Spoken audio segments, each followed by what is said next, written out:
Hi moms, Kristen Horler here with MOMLETA, and I am so excited to introduce our guest today for our Mom Strong interview, one of our very own instructors from MOMLETA Parsippany, Carolyn Morris. Carolyn, thank you for joining us. Do you mind just doing a little intro so we can learn a little bit more about your family and your background? Sure. Thank you so much, Kristen. Thank you for having me. My name is Carolyn Morris, and I live in Randolph, New Jersey. I am a married mom of a 9, almost 10-year-old, and a just recently turned 7-year-old boy. My daughter's name is Kylie, and my son's name that just turned 7 is Daniel. And my husband, Dwayne, and I have been married for, this year will be our 16th year married. And an interesting fact, I went to high school with him. And we sat across each other from high school. We used to be in the same math class. And it's like nerds in love stories. Well, we weren't really in love then. We used to compete, we used to compete against each other. Like, so when the teacher would ask a question, we'd both like raise our hand, and whoever had their hand up first. And whenever Dwayne got called, I'd be like, oh.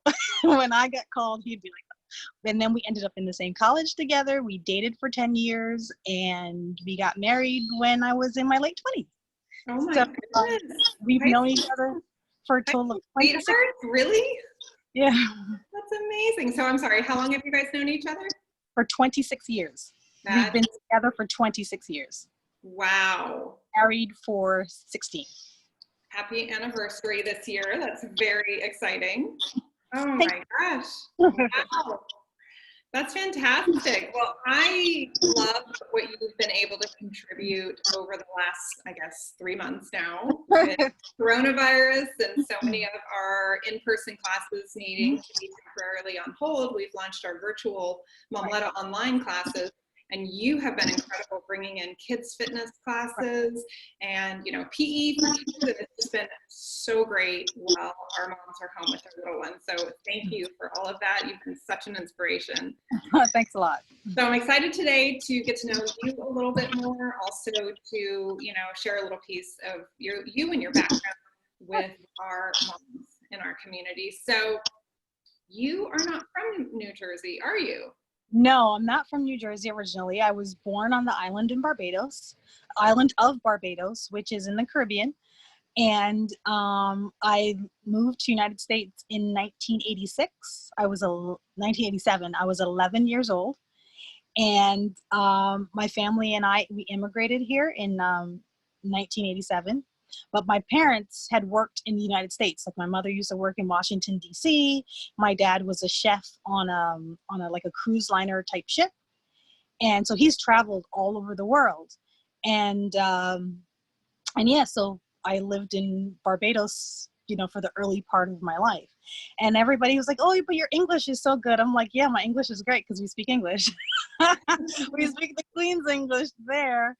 But yeah, so I grew up there, island of sunshine, of good food and good music. So, and you know, we moved to New York because that's usually where most immigrants live. And I lived in Westchester County for a number of years. Unfortunately, my parents split up and my mom got remarried, and we moved to New Jersey in 1991. Yeah. Somewhere about there, 1990, 1991. And I was in high school by the time we moved. And it's so interesting. I can probably count on this hand how many times I've been back since we left in 1987. I think I've been 5 times, yeah. And wow. Oldest has only been once, and my little one has never been. That's a good goal to have once the travel restrictions are lifted. Yeah, it's so funny. My mom was actually going to take them in August. This is what we had already planned for the whole month of August. She was going to take them this year, but I don't think that's going to happen because my parents still have a home there. Yeah, hopefully next year. Do you guys still have family there as well?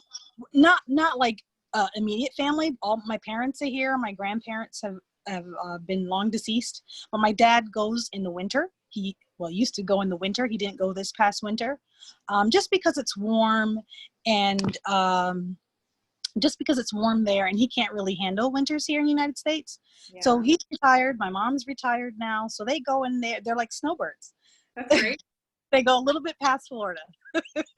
Yeah, I was going to say a lot of people from New York come down. Yeah, they go even further south. Yeah, our winters are amazing. Summers are brutal. Barbados winters are a lot better. Yeah. So I am fascinated about your education because you told me you have a master's degree in construction management and a bachelor's in mechanical engineering. That is correct. Wow. Tell us a little bit about what drew you to that, what your work was, and if you're still involved in those industries. Sure. So I came to fitness really late, like maybe in the last 2 years. But when I was a little girl, I always wanted to be an airline pilot. That's what my dream was. And I've always wanted to follow that type of STEM type career path. You know, we'd had doctors and chefs and nurses in our family. My mom was a nurse, and just the whole thought of being in a medical field didn't really appeal to me. As a matter of fact, point of interest, my maiden name is Nurse. So I didn't, Wow. so I didn't want to be nurse. So that's what I wanted to be. I wanted to be a pilot until I took my first pilot's lesson at 19 or 20, and we hit our first air pocket, and I let go of the controls. I was like, I'm good. I didn't want done, moving on. I was like, I'm moving on from this dream. I didn't want to do it anymore because the feeling like that's like my stomach dropping out of my, it was just too much for me to handle. So then I was like, okay, I'm okay being a passenger. So, but at that time I was already in college for mechanical engineering. I went to the College of New Jersey, and I was already, in mechanical engineering. I loved it. I was the only female there. I was not the only female. I was the only African-American female there. And at the time in the 90s, there was like a handful of women in that degree program. And the degree program at that school at the time was very new. And that's, my husband was there. He had already started a year ahead of me. And he was also in the engineering program as well, but for electrical engineering. Excuse me. So, I graduated and I worked in field for a while. I've worked for a Fortune 500 company. I've worked for small family-owned businesses doing design engineering. And I've done research at the University of Florida, for NASA, for 3M, for all types of corporations. I even have a published piece in the Journal of Nanoparticulate something or other. Oh yeah, it's on my coffee table. Let me go grab it.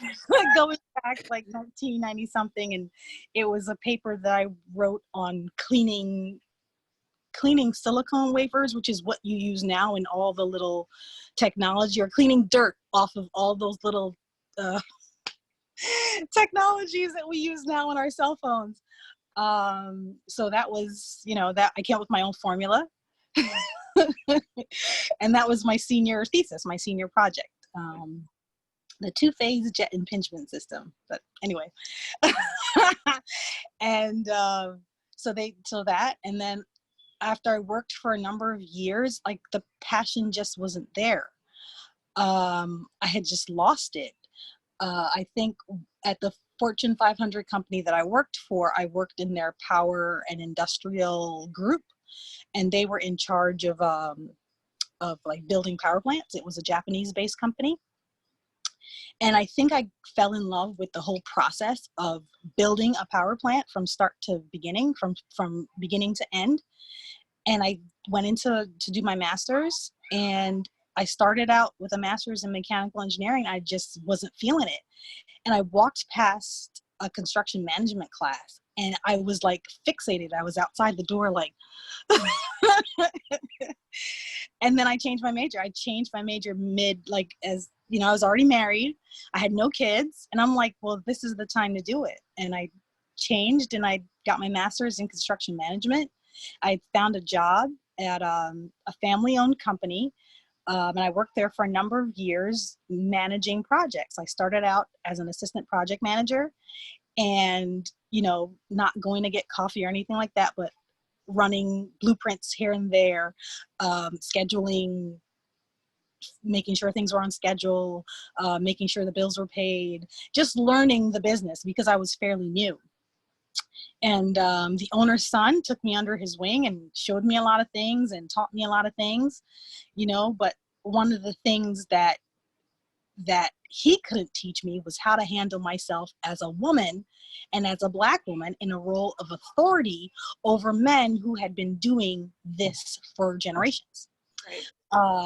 So that had to come from within.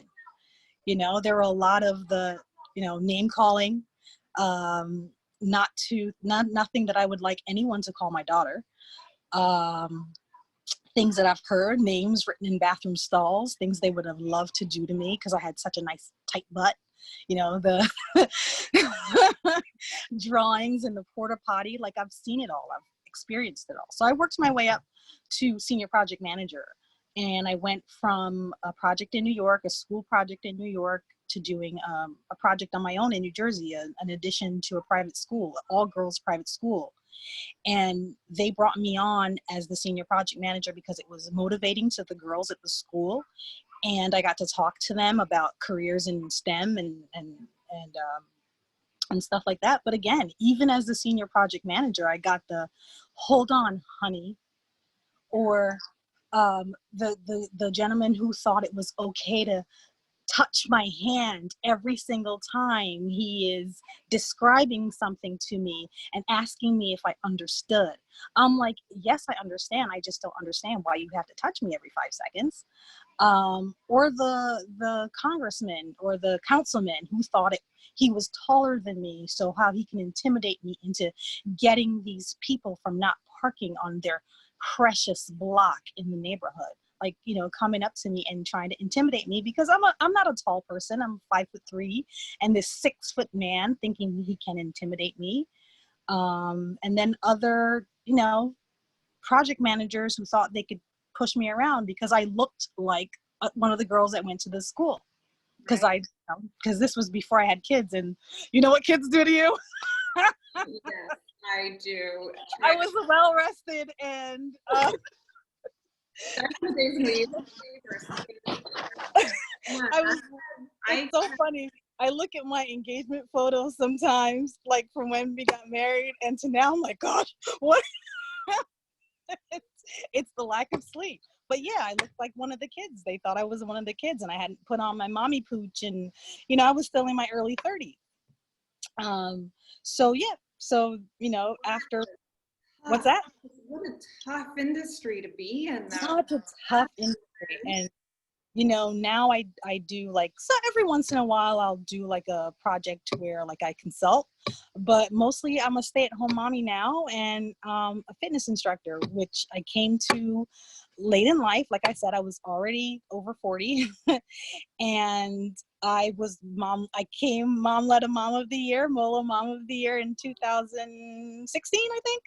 Yep. And that was even after that. And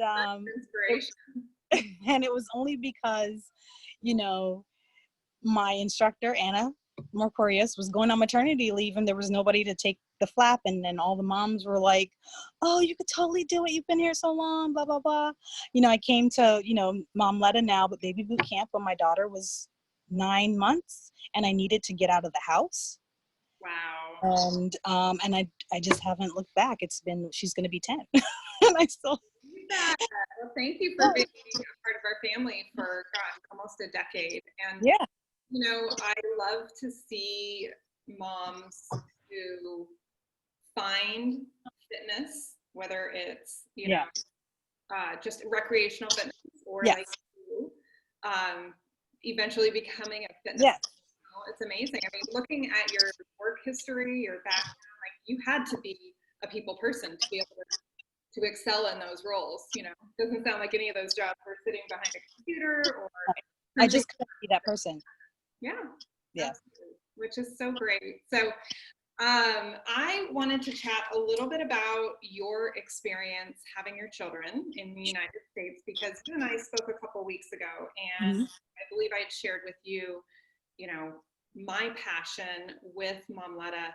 And, you know, I had my daughter, August will be 19 years ago. Oh, wow. I know. Talk about the lack of sleep and aging after having a teenage girl is challenging in its own ways. But I love her dearly. The reason, you know, people ask me, like, how come you're still doing this after 18, 19 years? And my feeling as a mom and as someone who is passionate about maternal health and women's health is that even after almost 19 years, focused on prenatal and postpartum women and women throughout the life cycle, women are still such an underserved market. Yes. Yes. Blows my mind. Blows my mind, right? And add to that, when you start to look at people of color, Black women in maternal health, talk about underserved. So I know you're not a doctor and you decided not to become a nurse, but I would hear a little bit about your experience, whatever you're comfortable sharing, having your children in the US, and you know what your experience was as a mom. I know every single one of us had a different experience, but I'd love to hear what you have to share with us. Sure. Like I had my first kid in, I found out I'd had a hard time becoming pregnant with my daughter, and it might have had to do with the fact that just timing and the fact that I was a little overweight. Not gonna lie about that. For my height, I was overweight. And, you know, and unexpectedly, after I got a chance to relax, I became pregnant. Now, I was recovering from a knee surgery, so I wasn't at work. I was already home. So what we decided was like, well, you're pregnant, just stay home, finish up, what you have to do, finish up consulting, but why take on a full-time job? And the stress, because it was so difficult becoming pregnant. What a gift to have right? Yeah. Yes. So, we'd already been in our home. We'd already bought our home. So, my experience and my situation is very unique for a woman of color, because, and I don't want to stereotype, there's not always a stable partner. I know that that's not the majority of cases. That's the minority of cases, of not having a married partner. And we, before we were a dual income household and then became a single income household, all before kids. And I have an advanced degree, and my husband has a college degree, and those things are not normal. So he had a full-time working job with insurance. So I was in a very unique position, a very unique situation that not a lot of Black and women of color mothers have that opportunity to stay at home with their kids. So I had my daughter, and, normal pregnancy, and of course we have to talk about what the insurance would allow. And insurance was ultrasound up until your 20th week or something like that.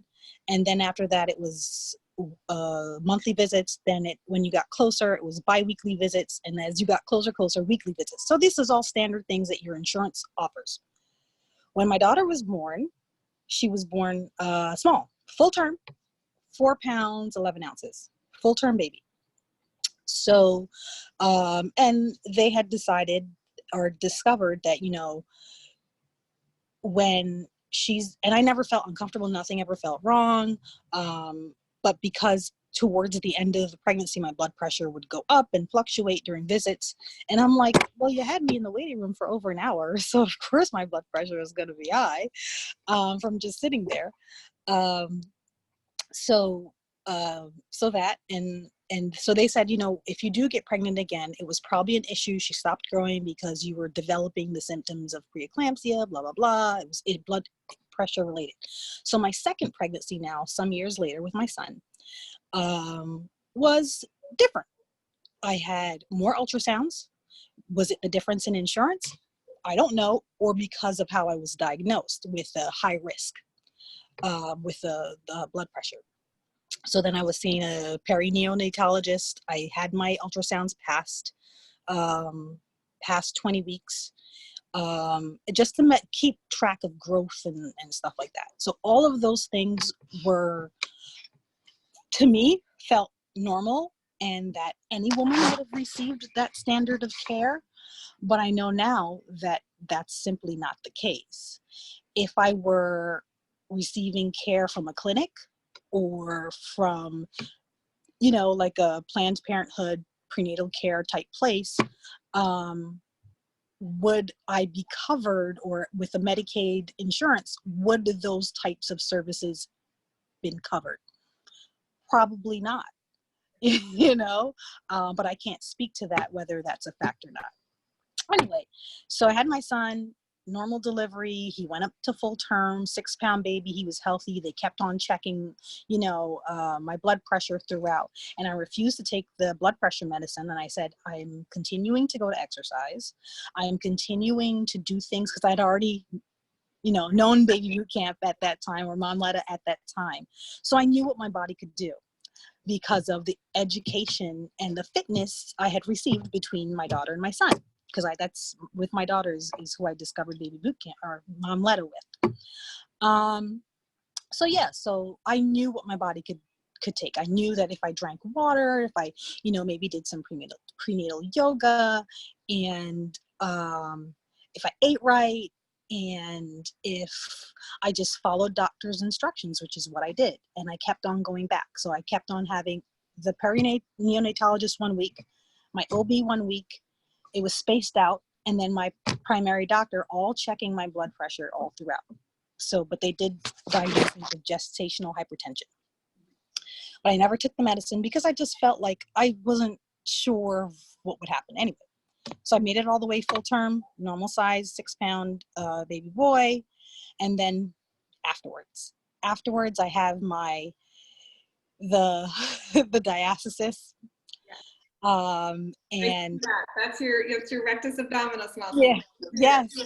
And you have the running. Went back to boot camp. I was so excited, because I only had gained like a little under 15 pounds, and I had lost all that weight, and I was very cautious not to gain it back. Healthy pregnancy, everything that, and I'm running, and I have to, every single time I start running, I start jumping, I start doing anything. And this was before all the research had come out about the newly post-labor, doing sit-ups and holding planks for 3 minutes and all these things. And I have to pee every single time. So on my checkup, who do I bring this up to? To my female doctor. And knowing my history, my health history, knowing my family history of the propensity for hypertension and for type 2 diabetes, she actually said to me, well, then why don't you stop running? Why don't you stop exercising? And I'm like, I'm telling you that I have to pee every single time that I go to run, and you're telling me that that's normal and I should stop exercising? That is your medical advice from one woman, a mother, to another? This is why we're doing, Carolyn, educating ourselves. Yes, and this was in 2013. This was in 2013. I can't even say it was the early 2000s. This was in 2013 when I had my son. I had my daughter in 2010. And this was the advice from a medical professional. So I want to pause for 1 moment. Yes.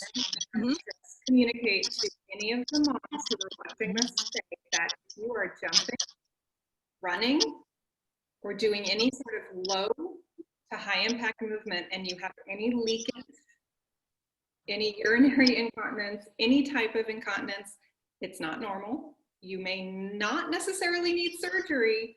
You may not necessarily need to stop your activity, but you do need to speak with someone who understands pelvic floor health, diastasis repair, and it might not be your OBGYN or your primary medical physician. Thank you. Amen. She never referred me out to a physical therapist. Her advice was stop working out, stop running. Stop doing the things that make for you with your family health history, right? but that was her words of advice. And that wasn't good enough for me because I knew what I knew, because I had had access to baby boot camp, to the instructors, to the knowledge of, okay, well, I know this isn't right. I know peeing isn't normal. Like exactly the things you said.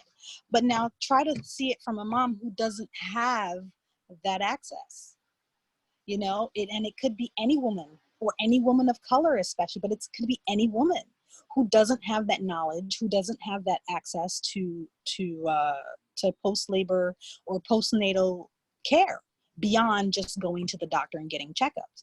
You know, even if you do go to work out, but you're going to like a CrossFit, they don't know about that. They do not know about postnatal. It's a paragraph in the ACE study. It's maybe now a page in the ACE study book, right? About fitness classes and other fitness programs, and my youngest is 16 years old, and I still won't do the core work that they have in many of those classes. And I just say I have DR, and they usually don't know what I'm talking about. But exactly. So after all these years. Right? So it's only because I knew those things that I knew that it wasn't normal and I had to go elsewhere.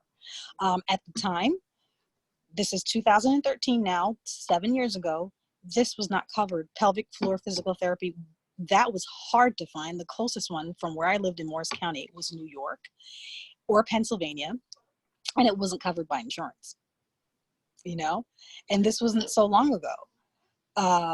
So, you know, I was able to get checked by the instructor at the time, and then I took it from there because I had big separation. Like I think I was 2.5, 4, and 3 or something like that, but I was like 4 in the middle, and it was So, you know, after doing the I don't think Core 9 was available at the time. Or that my instructor at the time wasn't certified in it. I had to watch videos because I'm like, I'm not paying out of pocket for this. We have 2 kids now and more, like, you know. So just imagine with a single income insurance, me making that decision as opposed to someone who 8 weeks is all they have for maternity leave, and they are the only one receiving insurance because of their job, or they're the single head of household. They're going to continue to have that be a problem because it's not life threatening. You know, I think the big thing that we, at least within MOMLETA, with our instructors, our members, try to focus on is it's quality of life, and it's quality of life throughout the life cycle. Like it doesn't just end after you've had the baby. No. Experience in so many moms. Yes. So I feel like we got to be able to have these conversations, about our pelvic floor, about, leaking, and it goes way beyond that. Uncomfortable intercourse, all of those things. Yes. And if we're not talking about it, how are we going to seek out or provide access to these resources? So Right. And it's so important for you to know your body. That's one of the things that I knew that didn't feel right because it wasn't happening before. That's the way I gauge it. I live in my body every day. I know when my little aches and pains, when things I don't wake up right. So I knew that leaking or not making it to the bathroom in time, I knew that wasn't right. And I knew it went beyond just doing 50 Kegels or, you know what I mean? Or it went, I needed something beyond that because I was listening to my body. And at the time, I didn't use my voice to tell my doctor, no, this needs to be addressed. I had been waiting in the waiting room so long. I was like, let's just get this thing over with. Just let me know when I can have sex again and clear me for that, clear me for exercise. And I went on and I did my own, research. But if in looking back in hindsight, I would have voiced no, this is serious. I need you to pay attention to this, It sounds like being your own advocate is something that you have to be. Yeah. You have to be your own advocate when you're talking to a doctor, because they're seeing so many patients, and that's just, your regular primary care, your regular OBGYN, they're seeing you once a year. Your primary doctors may be seeing you twice a year, or only when you get sick. So you have to speak up for yourself, because you live in your own body. You live with your own body every single day. So you have to speak up and be like, no, listen to me. This doesn't feel right. And, a lot of times doctors feel, well, I have all this education. I know it all. Yeah, you do, but you don't live with this body. You don't live with this lady. And this lady doesn't do this every single day. Right. You get 10, 15 minutes with us max. Yes. To really understand what your symptoms are, what you're going through, what your lifestyle is like. Yeah.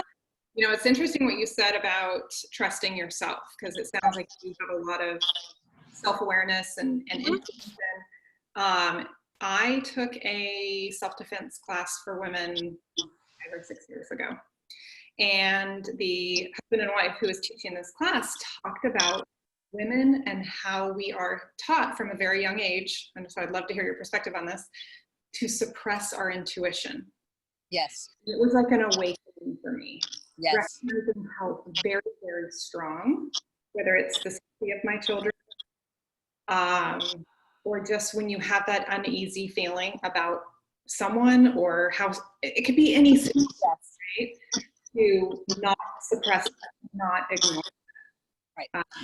Yes. And, it's so funny how we're talking about this now. This is, I'm raising a almost 10-year-old daughter.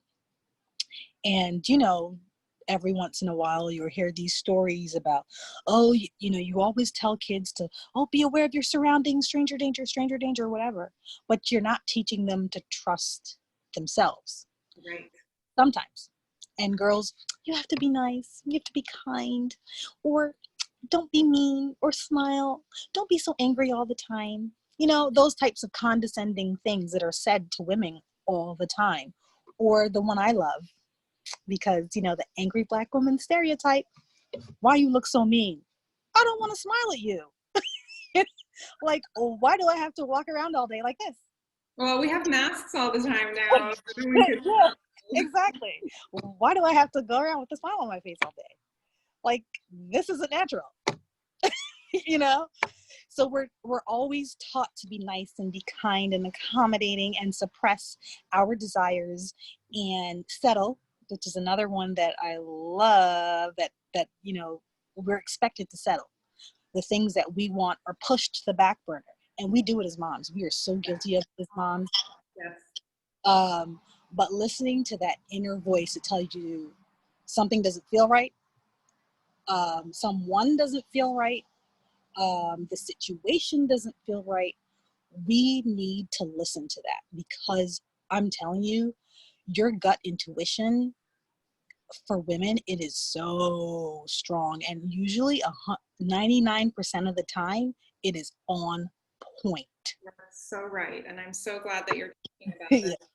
Ever since I took self-defense class for women, I came home and I told my husband, I said, I can't explain it. I don't have the words to explain it, but when I say I'm about something, or I'm uncomfortable with this, call me crazy when it comes to the kids. Like, okay, just trust me. Trust me that I feel uncomfortable and I know what it is. And if I decide to go lock the garage, whatever. I remember the one time and the last time, my husband said to calm down, you need to get a grip. The last time? The last time. Okay. No, I don't need to get a grip. We need to be serious about safety. It was about a safety issue. And he's like, no, you need to calm down. You need to get a grip. It's not that serious. I'm like, oh, it isn't. So, yeah. Wow. Well, Carolyn, I have got some tremendous takeaways here from chatting with you tonight. It's not nighttime chat, is it? It's Friday. I know. What day is it? It's day. Some takeaways as far as, being an advocate, as a mother. Being an advocate for yourself. Yeah. And trusting that intuition is so powerful. It is. And even if you don't have the words to communicate what it is you feel right here, just trust it. You know when something doesn't feel right. You do know. We know. Evolution, biology, what is it? I don't know. Yes, you know. There's a reason we're wired this way. Yes. Yeah, there is. I love hearing about your family and your background and your incredible education. I mean, my goodness, that all of those years working in such an intensely male-dominated industry. It's funny, in doing all that math, you think I'd be a better kids homeschool teacher. My son told me, he's like, I don't like you as a homeschool teacher. I was like, whatever, I don't like you as a homeschool student.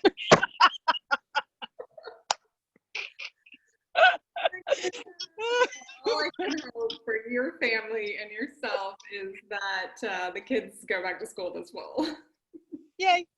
I would hope so. But we'll see. Yay. Well, any closing thoughts for our moms today?